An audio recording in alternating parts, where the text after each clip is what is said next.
ಯಾವುದೇ ಒಂದು ಕೆಲಸ ಆಗ್ಬೇಕಾದ್ರ ಜೀವನದೊಳಗ ನಂಬಿಕೆ ಆಮೇಲೆ ಭಕ್ತಿ ಅನ್ನೋದು ಬಹಳ ಮುಖ್ಯ ನೋಡ್ರಿ. ಯಾಕಂದ್ರೆ ಯಾವುದೇ ಕೆಲಸ ಆಗ್ಬೇಕಾದ್ರೂ ನಾವು ನಂಬಿಕೆ ಇಟ್ಕೊಂಡು ಆ ಕೆಲಸ ಮಾಡಿದಾಗ ಮಾತ್ರ ಆ ಕೆಲಸ ಒಂದು ಸಕ್ಸಸ್ ಆಗ್ತದ್ರಿ. ಅದ್ರ ಜೊತೆ ದೇವರ ಕೃಪೆನೂ ಇರಬೇಕು, ಅಂದಾಗ ಮಾತ್ರ ಆ ಕೆಲಸ ಪರಿಪೂರ್ಣ ಆಗ್ತದ ಅನ್ನೋದು ನನ್ನ ಒಂದು ಅನಿಸಿಕೆ ರೀ. ಯಾರೆಲ್ಲ ಹೊಸದಾಗಿ ನನ್ನ ಚಾನಲ್ ಅನ್ನ ನೋಡಾಕತ್ತಿರ್ಲ ದಯವಿಟ್ಟು ನನ್ನ ಚಾನಲ್ ಅನ್ನ ಸಬ್ಸ್ಕ್ರೈಬ್ ಮಾಡಿ ಪೂರ್ತಿ ವಿಡಿಯೋಗಳನ್ನ ನೋಡ್ರಿ.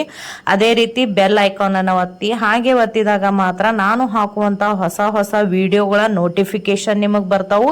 ಅದೇ ರೀತಿ ನನ್ನ ಇನ್ಸ್ಟಾಗ್ರಾಮ್ ಪೇಜು ಫೇಸ್ಬುಕ್ ಪೇಜ್ ಅನ್ನ ಫಾಲೋ ಮಾಡ್ರಿ.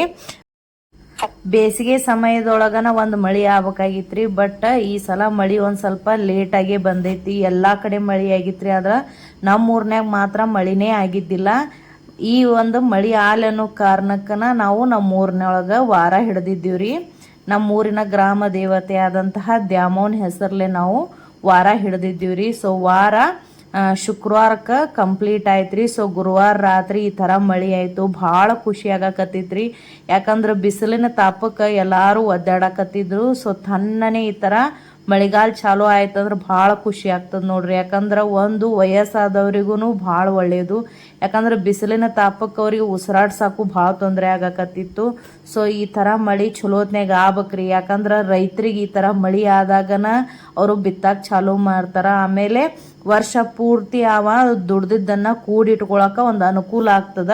ಸೊ ಈ ಥರ ಮಳೆ ಇನ್ನೂ ಹೆಚ್ಚಿಗೆ ಆಲಿ ಅಂತ ನಾನು ಆಶಿಸ್ತೀನಿ ರೀ. ಸೊ ದೇವಿಗೆ ನಾನಿಲ್ಲೇ ತನುಂಡಿ ಅಂತ ಮಾಡಾಕತ್ತೀನಿ. ಅಂದ್ರೆ ನಮ್ಮ ಸೈಡ ಜೋಳದ ಹಿಟ್ಟನ್ನ ಉಪಯೋಗಿಸಿ ನಾವು ದೇವಿಗೆ ತನುಂಡಿ ಅಂತ ಮಾಡ್ಕೊಂಡು ಹೋಗ್ತೀವ್ರಿ ಎಡಿಗೆ. ಸೊ ಹಿಟ್ಟನ್ನ ಚಲೋತ್ನಾಗಿ ಗಟ್ಟೆಗ ನಾದಿಟ್ಕೋಬೇಕು ಈ ಥರ. ಸೊ ನಾದಿದ ನಂತರ ಈ ಥರ ಸಣ್ಣದಾಗಿ ಉಳ್ಳೆಗಳನ್ನ ಮಾಡ್ಕೋತ ಗುಂಡಕ್ಕೆ ಮಾಡಿಟ್ಕೋಬೇಕ್ರಿ. ನೋಡ್ರಿ ಇದೇ ರೀತಿನ ಮಾಡಿಟ್ಕೋಬೇಕ್ರಿ. ನಾ ಒಂದು 5 ಈ ಥರ ಮಾಡಿಟ್ಕೋತೀನಿ. ಆಮೇಲೆ ನಾವು ಈ ಥರ ಮುಷ್ಟಿ ಕಟ್ಟದಾಗ ಏನು ಮಾಡ್ತೀವಲ್ರಿ, ಈ ಥರ ಮುಷ್ಟಿ ಕಟ್ಟಿ ಒಂದು 5 ಮಾಡ್ಕೋಬೇಕ್ರಿ. ಇದನ್ನು ನಾವು ಉಡಿ ತುಂಬು ಹೊತ್ನ್ಯಾಗ ಉಪಯೋಗಿಸ್ಕೋತೀವಿ. ದೇವಿಗೆ ವಾರ ಮುಗಿಸ್ದಾಗ ಒಮ್ಮೆ ಕಂಪಲ್ಸರಿ ನಾವು ಈ ಥರ ತನುಂಡಿ ಅಂತ ಮಾಡ್ಕೋತ ಹೋಗ್ತೀವ್ರಿ ನಾವು. ಸೊ ಇದ್ರ ಜೊತೆ ಮೊಸರನ್ನ ಆಮೇಲೆ ಪೂಜೆಗೆ ಬೇಕಾದಂಥ ಎಲ್ಲ ಸಾಮಗ್ರಿಗಳನ್ನು ನಾನು ರೆಡಿ ಮಾಡ್ಕೊಂಡ್ಬಿಡ್ತೀನಿ. ಸೊ ಯಾರೆಲ್ಲ ಹೊಸದಾಗಿ ನನ್ನ ಚಾನಲನ್ನು ನೋಡಾಕತ್ತಿರಲ್ಲ ದಯವಿಟ್ಟು ನನ್ನ ಚಾನಲನ್ನು ಸಬ್ಸ್ಕ್ರೈಬ್ ಮಾಡಿ ಪೂರ್ತಿ ವಿಡಿಯೋಗಳನ್ನು ನೋಡ್ರಿ. ಅದೇ ರೀತಿ ಬೆಲ್ ಐಕಾನನ್ನು ಒತ್ತಿ. ಹಾಗೆ ಒತ್ತಿದಾಗ ಮಾತ್ರ ನಾನು ಹಾಕುವಂಥ ಹೊಸ ವಿಡಿಯೋಗಳ ನೋಟಿಫಿಕೇಶನ್ ಬರ್ತಾವು. ಸೊ ನಾನು ಅನ್ನ ಮಾಡಿಟ್ಕೊಂಡಿದ್ದೀನಿ ರೀ. ಸೊ ಅದನ್ನು ಈಗ ಒಂದು ಪ್ಲೇಟ್ನೊಳಗೆ ಆರಾಕಿ ಇಟ್ಕೊಂಡ್ಬಿಡ್ತೀನಿ. ಯಾಕಂದ್ರೆ ದೇವಿಗೆ ತನುಂಡಿಯನ್ನ ಮಾಡ್ಕೊಂಡ್ನಲ್ರಿ, ಈಗ ಮೊಸರನ್ನ ಮಾಡ್ಕೋಬೇಕು. ಸೊ ಅನ್ನ ಭಾಳ ಸುಡಾಕತ್ತಿತ್ತು, ಆರಾಕಿ ಇಟ್ಬಿಟ್ಟಿನಿ ರೀ ನಾನು. ಆರಿದ ನಂತರ ಇದಕ್ಕೆ ಮೊಸರನ್ನ ಕಲಿಸ್ಕೊಂಡು ಎಡಿಯನ್ನು ರೆಡಿ ಮಾಡಿಕೊಂಡು ದೇವಿ ಗುಡಿಗೆ ಹೋಗ್ಬೇಕ್ರಿ. ಇವಾಗ ವಿಡಿಯೋನ ಯಾರೆಲ್ಲ ನೋಡಾಕತ್ತಿರಲ್ಲ ನಿಮ್ಮ ಸೈಡ್ನು ಮಳೆ ಆಗೈತೆ ಇಲ್ಲ ಅಂತ ನನಗೆ ಕಮೆಂಟ್ ಮೂಲಕ ತಿಳಿಸ್ಯಾಡ್ರಿ. ಆಮೇಲೆ ನೀವು ಎಲ್ಲಿಂದ ವಿಡಿಯೋ ನೋಡಾಕತ್ತೀರಿ, ಆಮೇಲೆ ನಿಮಗೆ ನನ್ನ ವಿಡಿಯೋಗಳು ಇಷ್ಟ ಆಗಕತ್ತವಿಲ್ಲ ಅಂತ ಕಮೆಂಟ್ ಮಾಡಿರಿ, ಲೈಕ್ ಮಾಡಿರಿ, ಶೇರ್ ಮಾಡಿರಿ. ಸೊ ಈಗ ಎಲ್ಲನೂ ಒಂದೊಂದು ಡಬ್ಬ್ಯಾಗ ಹಾಕಿ ಇಟ್ಕೊಂಡ್ಬಿಟ್ಟಿನಿ ರೀ. ಈಗ ಅನ್ನ ಪೂರ್ತಿ ಆರೈತೆ ಎಲ್ಲ ನೋಡ್ಕೊಂಡು ಒಂದಿಟ್ಟು ಮೊಸರನ್ನ ಕಲಿಸಿ ಅದನ್ನು ಎಡಿ ತೊಗೊಂಡು ಹೋಗ್ಬೇಕ್ರಿ. ಈಗ ಅನ್ನ ಆರೈತ್ರಿ. ಈಗ ಅದಕ್ಕೆ ಮೊಸರನ್ನ ಕಲಿಸಿ ನಾವೇನು ಎಡಿ ಒಯ್ಬೇಕಂತ ಮಾಡಿವಲ್ರಿ ಆ ಡಬ್ಬ್ಯಾಗ ಹಾಕಿ ನಾನು ಎಲ್ಲ ಪೂಜಾ ಸಾಮಗ್ರಿಗಳನ್ನು ತೊಗೊಂಡ್ಬಿಡ್ತೀನಿ ರೀ ಈಗ. ಸೊ ನಮ್ಮ ಊರಿನ ದೇವತೆ ಆದಂತಹ ದ್ಯಾಮೋನ್ ಗುಡಿಗೆ ಹೊಂಟೀನಿ ರೀ ನಾನೀಗ. ಸೊ ಗುಡಿ ಮಾತ್ರ ಭಾಳ ರಶ್ ಇತ್ತು ರೀ. ಒಳಗೆ ಕಾಲಿಡಾಕೂ ಜಾಗ ಇದ್ದಿದ್ದಿಲ್ಲ. ಸೊ ಅಂಥದ್ರೊಳಗನ ಎಲ್ಲರೂ ಓಡಾಡಿ ಅವಸರ್ಲೆ ತಂದಂತಹ ದೇವಿಗೆ ಉಡಿ ತುಂಬುವಂಥ ಎಲ್ಲ ಸಾಮಗ್ರಿಗಳನ್ನು, ಆಮೇಲೆ ಎಡಿ ಹಾರ ನಾವೇನೇನು ಒಯ್ದಿರ್ತೀವಲ್ರಿ ಎಲ್ಲ ದೇವಿಗೆ ಅಲ್ಲೇ ಉಡಿ ತುಂಬೋದಕ್ಕೆ ಕೊಟ್ಬಿಡ್ತೀವಿ. ನೋಡ್ರಿ ಎಷ್ಟು ಜನ ಇದ್ದಾರ. ಸೊ ವಾರ ಮುಗ್ಸ್ಯಾರಲ್ರಿ, ಹಿಂಗಾಗಿ ಎಲ್ಲರೂ ಬಂದು ಕಾಯಿ ಹೊಡ್ಸ್ಕೊಳಕ್ಕೆ ಬಂದಿದ್ರು. ಸೊ ನಾನು ನಮ್ಮ ತಾಯಿ ಕರ್ಕೊಂಡು ಹೋಗಿದ್ದೆ.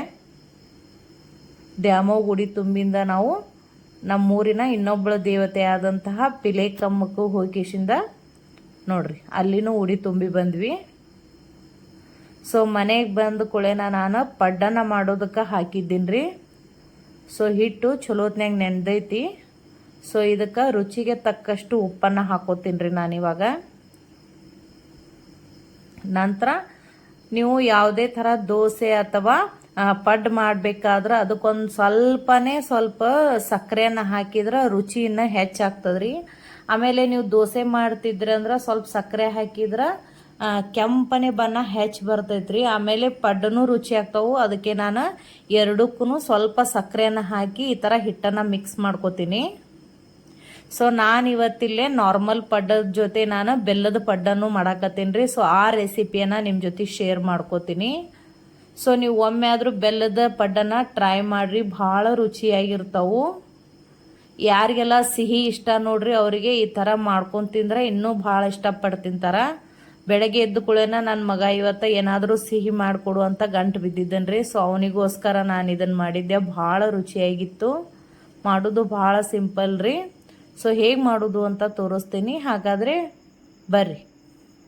ಮೊದಲಿಗೆ ನಾನಿಲ್ಲೇ ಪಡ್ಡನ್ನು ಹಾಕಾಕತ್ತೀನಿ ರೀ. ಸೊ ಅದನ್ನು ಹಾಕಿ ಒಂದು ಸೈಡ ಬೆಲ್ಲದ ಪಡ್ಡಿಂದು ಹಿಟ್ಟನ್ನು ರೆಡಿ ಮಾಡ್ಕೊಳ್ಳೋನು.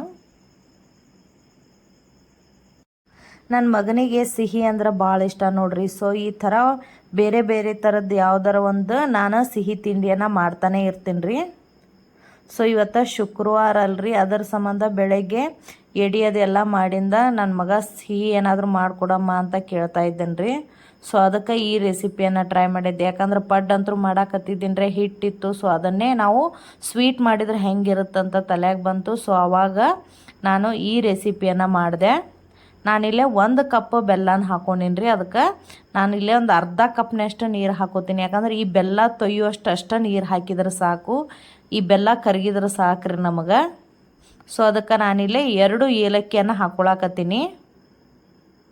ಹಾಕಿದ ಮೇಲೆ ಒಂದು 5 ನಿಮಿಷ ಅದು ಬೆಲ್ಲ ಕರಗುವವರೆಗೂ ಕುದಿಯಕ್ಕೆ ಬಿಟ್ಬಿಡೋಣ್ರಿ ಈಗ.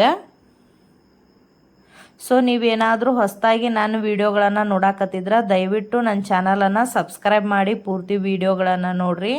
ಅದೇ ರೀತಿ ಬೆಲ್ ಐಕಾನನ್ನು ಒತ್ತೋದನ್ನು ಮರಿಬೇಡ್ರಿ. ಸೊ ಇವಾಗ ಚಲೋ ಹೊತ್ನಾಗ ಕುದ್ದೈತ್ರಿ. ಬೆಲ್ಲ ಕರಿಗೈತೆ ಇಲ್ಲ ಚೆಕ್ ಮಾಡಿದ ಕೂಡ ನಾವು ಗ್ಯಾಸನ್ನು ಆಫ್ ಮಾಡ್ಕೊಂಡ್ಬಿಡ್ತೀನಿ.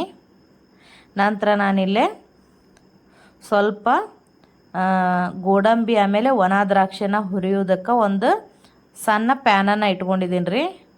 ಅದಕ್ಕೆ ನಾನಿಲ್ಲೇ 1 ಸ್ಪೂನ್ನಷ್ಟು ತುಪ್ಪ ಹಾಕೋತೀನಿ ಈಗ. ಸೊ ನಾವು ಹಳ್ಳಿಲಿಂತ್ರ ಬರುವಂತಹ ಬೆಣ್ಣೆನ ತಂದು ಮನ್ಯಾಗನ ತುಪ್ಪ ರೆಡಿ ಮಾಡ್ಕೋತೀನಿ ರೀ. ನಾನು ರೆಡಿಮೇಡ್ ತುಪ್ಪನ ನಾನು ಜಾಸ್ತಿ ಯೂಸ್ ಮಾಡೋದಿಲ್ಲ. ಸೊ ಇದೊಂದು ಚೂರು ತುಪ್ಪ ಕರಗಬೇಕ್ರಿ. ಅಲ್ಲಿ ಮಟ್ಟ ಗ್ಯಾಸ್ ಸ್ವಲ್ಪ ಸಣ್ಣನ ಇಟ್ಬಿಡೋನು. ನೋಡ್ರಿ ನಿಧಾನವಾಗಿ ತುಪ್ಪ ಕರಗಾಕತೈತಿ. ಇವಾಗ ನಾನು ಇದಕ್ಕೆ ಸ್ವಲ್ಪ ಸಣ್ಣಗೆ ಕಟ್ ಮಾಡಿ ಏನು ಇಟ್ಕೊಂಡಿದ್ನಲ್ರಿ ಆ ಗೋಡಂಬಿಯನ್ನು ಹಾಕೊಂಡ್ಬಿಡ್ತೀನಿ. ಇದ್ರ ಜೊತೆನ ನಾನು ಒಂದು ಸ್ವಲ್ಪ ಒಣ ದ್ರಾಕ್ಷಿಯನ್ನು ಹಾಕೋತೀನಿ ರೀ. ಮಕ್ಕಳಿಗೆ ಒಂದೇ ಥರ ಸ್ವೀಟ್ ಮಾಡಿದಾಗ ಇಷ್ಟ ಆಗೋದಿಲ್ಲ ರೀ. ಈ ಥರ ಬೇರೆ ಬೇರೆ ರೀತಿಯ ಸ್ವೀಟ್ ಮಾಡಿದಾಗ ಇಷ್ಟಪಟ್ಟು ತಿಂತಾರೆ. ಆದಷ್ಟು ನಾನು ಮನೆಯಲ್ಲೇ ಮಕ್ಕಳಿಗೆ ಏನಾದರೂ ಸ್ವೀಟನ್ನು ಮಾಡಿ ತಿನ್ನಿಸ್ತಿರ್ತೀನಿ ರೀ.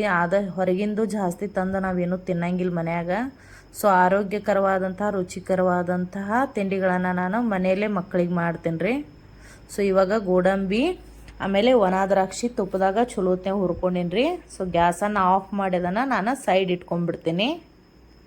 ನಂತರ ನಾವೇನು ಇಲ್ಲಿ ಬೆಲ್ಲ ಕರ್ಗಾಕಿ ಇಟ್ಟಿದ್ವಿ ಅಲ್ರಿ, ಸ್ವಲ್ಪ ಈ ಥರ ಪಡ್ಡಿನ ಹಿಟ್ಟನ್ನು ನಾನು ಒಂದು ಪಾತ್ರೆ ಒಳಗೆ ಹಾಕೋತೀನಿ. ನಾನಿಲ್ಲಿ ಒಂದು 4 ಸ್ಪೂನ್ನಷ್ಟು ಪಡ್ಡಿನ ಹಿಟ್ಟನ್ನು ಹಾಕೊಳಕತ್ತೀನಿ. ಇಲ್ಲಿ ನಾನು 2 ಗ್ಲಾಸ್ ಅಕ್ಕಿ ತೊಗೊಂಡಿದ್ರೆ 1 ಗ್ಲಾಸ್ ಉದ್ದಿನ ಬೇಳೆನ ಹಾಕೊಂಡಿರ್ತೀನಿ ರೀ. ಅದಕ್ಕೆ ಒಂದು ಅರ್ಧ ಸ್ಪೂನ್ನಷ್ಟು ಮೆಂತ್ಯ ಕಾಳುಗಳನ್ನು ಹಾಕೊಂಡಿರ್ತೀನಿ. ಆಮೇಲೆ ಒಂದು ಸಣ್ಣ ಕಪ್ನಷ್ಟು ಕಡಲೆಬೇಳೆನ ಹಾಕಿ ನೆನೆಯಾಕೆ ಇಟ್ಟಿರ್ತೀನಿ ನಾನು ಪಡ್ಡು ಮಾಡೋದು ಸಂಬಂಧ.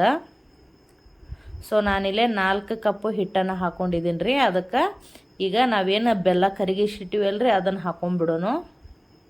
ಸೊ ಸೋಸೋದಕ್ಕೆ ಕಾರಣ ಏನಂದ್ರೆ ಒಮ್ಮೊಮ್ಮೆ ಬೆಲ್ಲದೊಳಗೆ ಕಡ್ಡಿಗಳು ಬಂದುಬಿಡ್ತಾವಲ್ರಿ, ಅದಕ್ಕೋಸ್ಕರ ಅದು ಬರದೇ ಇರಲಿ ಅನ್ನೋ ಕಾರಣಕ್ಕೆ ಈ ಥರ ಸೋಸ್ಕೊಳ್ಳೋದು ಅಷ್ಟೇ. ನಂತರ ನಾವು ಗೋಡಂಬಿ ಒಣ ದ್ರಾಕ್ಷಿ ಏನು ತುಪ್ಪದಾಗ ಹುರಿದು ಇಟ್ಕೊಂಡಿವಲ್ರಿ, ಸೊ ಅದನ್ನು ಇದ್ರಾಗ ಹಾಕೊಂಡ್ಬಿಡ್ತೀನಿ ನಾನು. ಹಾಕಿದ ನಂತರ ನಾವೊಂದು ಸ್ಪೂನನ್ನು ತೊಗೊಂಡು ಇದನ್ನು ಚಲೋತ್ನಾಗಿ ಮಿಕ್ಸ್ ಮಾಡ್ಕೊಂಡ್ಬಿಡೋಣ್ರಿ. ನೋಡಿರಿ ಇದೇ ಥರ. ಇದು ಖಂಡಿತ ಮಕ್ಕಳಿಗೆ ಇಷ್ಟ ಆಗ್ತದೆ. ಆಮೇಲೆ ದೊಡ್ಡವರು ಮಾಡ್ಕೊಂಡು ತಿನ್ಬೋದು. ಸೊ ಖಂಡಿತ ಒಮ್ಮೆ ಟ್ರೈ ಮಾಡಿ ನೋಡ್ರಿ. ಸೊ ಇವಾಗ ಚಲೋತ್ನಾಗಿ ಮಿಕ್ಸ್ ಮಾಡ್ಕೊಂಡ್ಬಿಟ್ಟಿನ್ರಿ. ಇದನ್ನು ಸೈಡ್ ಇಟ್ಕೊಂಡ್ಬಿಡ್ತೀನಿ ನಾನೀಗ. ಸೊ ಗ್ಯಾಸ್ ಮೇಲೆ ಏನು ಪಾತ್ರೆ ಇಟ್ಕೊಂಡಿವಲ್ರಿ ಅದಕ್ಕೆ ನಾನಿಲ್ಲೇ ಒಂದು ಸ್ವಲ್ಪ ತುಪ್ಪನ ಹಾಕೋತೀನಿ. ತುಪ್ಪನ ಹಾಕ್ಕೊಂಡು ನಿಧಾನವಾಗಿ ಒಂದು ಸ್ವಲ್ಪನೇ ಹಿಟ್ಟನ್ನು ಹಾಕೋತ ಹೋಗ್ತೀನಿ ನಾನೀಗ. ಸೊ ಯಾರೆಲ್ಲ ಹೊಸದಾಗಿ ನನ್ನ ಚಾನಲನ್ನು ಸಬ್ಸ್ಕ್ರೈಬ್ ಮಾಡಿರಲ್ಲ ಅವ್ರಿಗೊಂದು ಧನ್ಯವಾದಗಳನ್ನು ಹೇಳಕ್ಕೆ ಇಷ್ಟಪಡ್ತೀನಿ ರೀ ನಾನು. ಆಮೇಲೆ ಆದಷ್ಟು ನಿಮ್ಮ ಕಮೆಂಟ್ಗಳಿಗೆ ನಾನು ಉತ್ತರ ಕೊಡೋದಕ್ಕೆ ಪ್ರಯತ್ನ ಮಾಡ್ತೀನಿ. ಸ್ವಲ್ಪ ಬ್ಯುಸಿ ಇರೋ ಕಾರಣ ಕೆಲವೊಂದು ಕಮೆಂಟ್ಗಳಿಗೆ ನಾನು ಉತ್ತರ ಕೊಡೋಕ್ಕಾಗಲ್ಲ, ಆದರೂ ಪ್ರಯತ್ನ ಮಾತ್ರ ಖಂಡಿತ ನಾನು ಮಾಡ್ತೀನಿ ರೀ.